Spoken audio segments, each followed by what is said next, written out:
So like I said in my last video, my garden is blooming and I've got some nice leafy greens and some basil to harvest. And that basil got me thinking about pesto and what other types of pestos I could possibly make. So I searched the web and found 5 interesting different types of pestos, each of which are unique in their own right.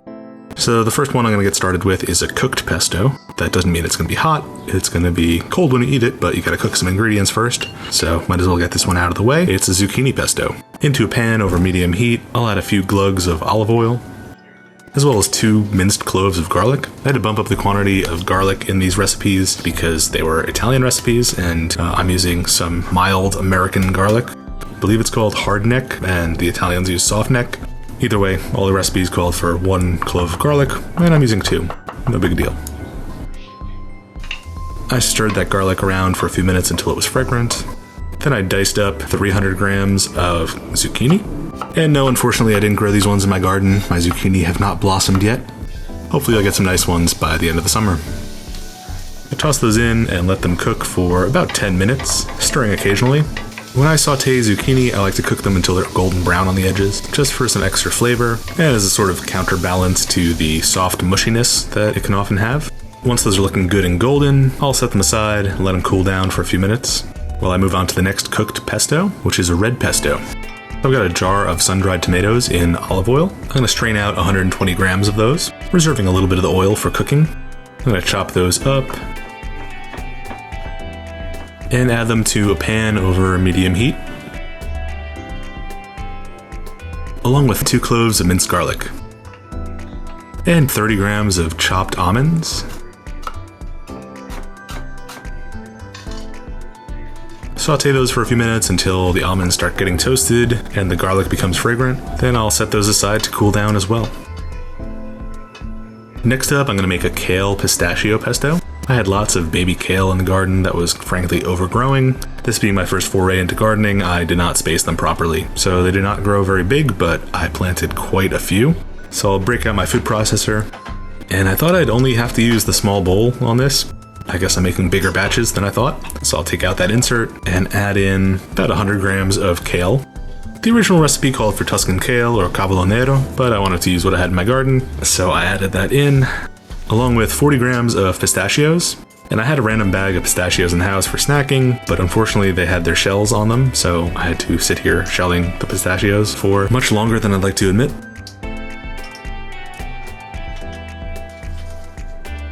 I added in a couple cloves of garlic, 25 grams of grated Parmesan, which is a lot more than it sounds like. This also took me a long time to grate by hand.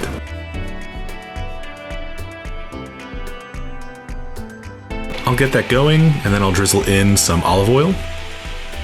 I tried using the cap to let it slowly drip in, which is supposed to work, but it seemed to be very slow today for some reason. So I just kept taking off the lid, pouring in a little bit more until I got the consistency that I wanted. And I probably should have chopped my kale ahead of time because the stems were kind of long and got twisted up in the blades. Doesn't really matter, just took a little bit longer to blend, but food for thought. Then I scooped that out into a bowl that was much too small.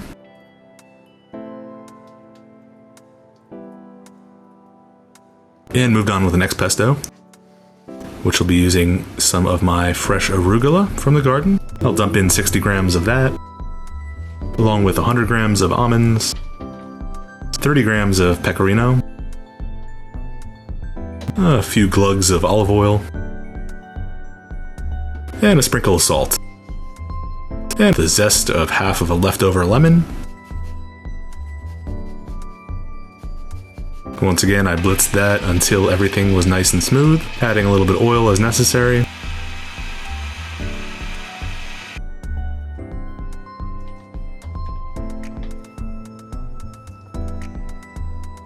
And the next one I'll be working on is a radicchio and walnut pesto. So I'll prep the radicchio by tearing off the wilted outer leaves, cutting it in quarters,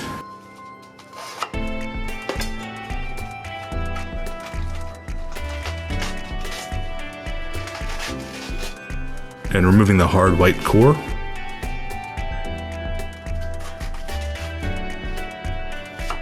And 100 grams worked out to be about one of these quarters. so I'll save the rest for a salad later on, and dice up that quarter into manageable pieces. I'll add that into the food processor, along with 50 grams of walnuts, 50 grams of parm, some salt, some freshly ground black pepper, a drizzle of olive oil, and 2 ice cubes for some reason. I'm guessing it's to keep the mixture cool, and maybe the water helps smooth out the consistency, but I'm not sure. I just follow the directions. Blend that up until it's a beautiful lavender color.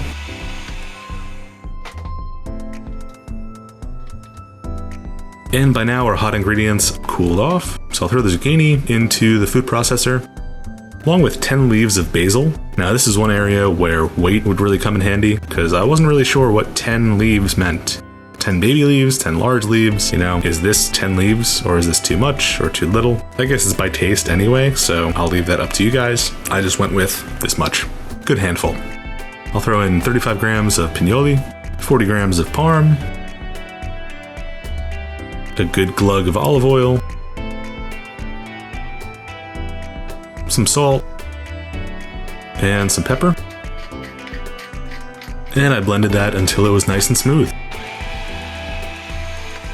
This one looks a little bit runnier than the others. Not a huge deal, and I don't think you'd want to add more pine nuts because that might affect the flavor. It is what it is.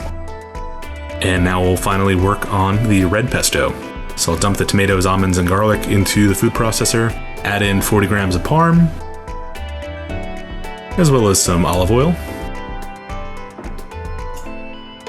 I started blending that, then added olive oil as I went until it was a nice smooth consistency.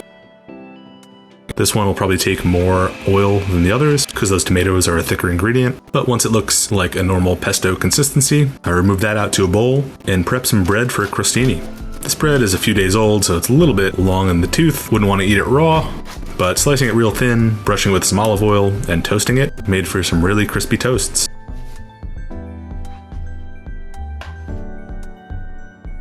So I'll spoon a little bit of each pesto onto the crostini. And these are ready to go. So starting with the kale pesto, it basically tastes like a normal basil pesto, minus the basil. You get the really green, fresh flavor of the kale, matched up with the pistachios. It's really garlicky, it's cheesy. This is all around a solid pesto, and that could replace a traditional pesto genovese pretty much 1-to-1. So if you don't have any basil, but you have kale, go for it. Now the red pesto is pretty much a sun-dried tomato dip, but the earthiness of the almonds and the umami of the parm do a great job at balancing out the sweetness and tanginess of the sun-dried tomatoes. This is really nice and really impressive, and would go really well on like a charcuterie board.